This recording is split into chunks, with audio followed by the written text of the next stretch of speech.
Car party leader come మాజీ ముఖ్యమంత్రి KCR sir ఫిబ్రవరిలో భారీ ఎత్తున బహిరంగ సభ పెడుతుండట. ఎప్పుడు చూసినా ఎన్నికల ముంగంటే ఫామ్ హౌజ్లకించి బయటకు వచ్చుడు.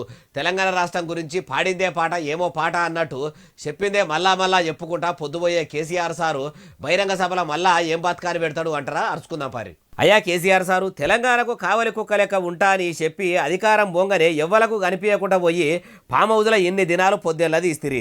గెలిపిస్తే ప్రజల్లో ఉంటాము, ఓడిపోతే ఇంటికాడనే ఉంటామన్న మీరు పెద్ద బహిరంగ సభ పెడతామని అన్నారట. ఎందుకు సారు? మనోళ్ళందరూ కూడా ప్రతిపాదిస్తుంది ఏంటంటే, ఒక సంవత్సరం జరిగిపోయింది, సంగమేశ్వర ఆన్నే పన్నది, బసవేశ్వర ఆన్నే పన్నది, పాలమూరు ఉత్పత్తుల పథకం ఆన్నే పన్నది, కాళేశ్వరం అట్లా ఎండబెడుతున్నారు, ఇవన్నీ అన్యాయాలని. కాబట్టి ఫిబ్రవరి నెలాఖరులో ఒక పెద్ద బహిరంగ సభ పెట్టాలి, ఇక్కడ కథ చూడాలి అని జరుగుతూ ఉంది. ఈయనరా ఏమంటున్నాడో, షై సర్కార్ ఏలుబడిలోకి వచ్చి ఏడాది అవుతున్నా ఏడేసిన గొంగడి ఆడనే ఉన్నది అన్నట్టు తెలంగాణలో పరిస్థితి ఉన్నది. సంగమేశ్వర ప్రాజెక్టు పడబెట్టిర్రు, బసవేశ్వర ప్రాజెక్టు బంధు పెట్టిర్రు, కాళేశ్వరం ప్రాజెక్టు ఎండబెట్టిర్రు, రైతు బంధుకు రామ్ అన్నారు, దళిత బంధుకు జై భీమ్ అన్నారు. కాంగ్రెస్ సర్కారు వచ్చుడేమో గాని పథకాలన్నీ పాతర పెట్టిండ్రన్న తరీకలు అనుకొచ్చిండు. అయ్యా కల్వకుంట్ల చంద్రశేఖరరావు సారు, మీరు కూడా అధికారంలోకి రాగానే కాంగ్రెస్ ప్రభుత్వాల పథకాల పేర్లు మార్చి మీకు నచ్చినట్టు మీ పేర్ల మీద పథకాలు పెట్టలేదా? ముంగటి నాగలి ఎట్లా పోతే వెనక నాగలి అట్లే పోతుంది అని మర్చిపోయిన రాయి ఎట్లా?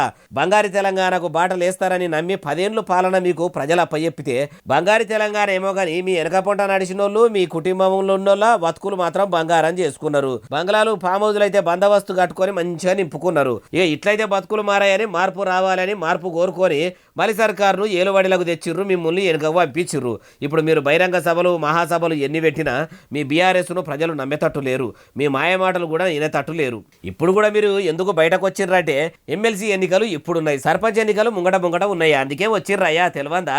మీ తొంటి బొక్క ఇరిగిన కాన్ నుంచి అటు ప్రజలు ఇటు రైతులు షై సర్కారుతోని ఇంత తిప్పలు పడుతురు. కాలు బాగలేక అప్పుడు జనంలకు రాలేదు, కానీ మంచిగా అయినాకనన్నా రాకపోయా అనుకుంటే ఎలక్షన్ల మోక చూసి రావడిదిరి. మొన్నటి పార్లమెంటు ఎన్నికలనే పరువుబాయ్. ఇప్పుడు బహిరంగ సభలు పెట్టుకొని మల్లోపారి ఉన్న ముత్యమంతా ఇజ్జత్ కూడా తీసుకుంటారా ఎట్లా అంటుర్రు ఈ ముచ్చటిన్నోళ్ళు.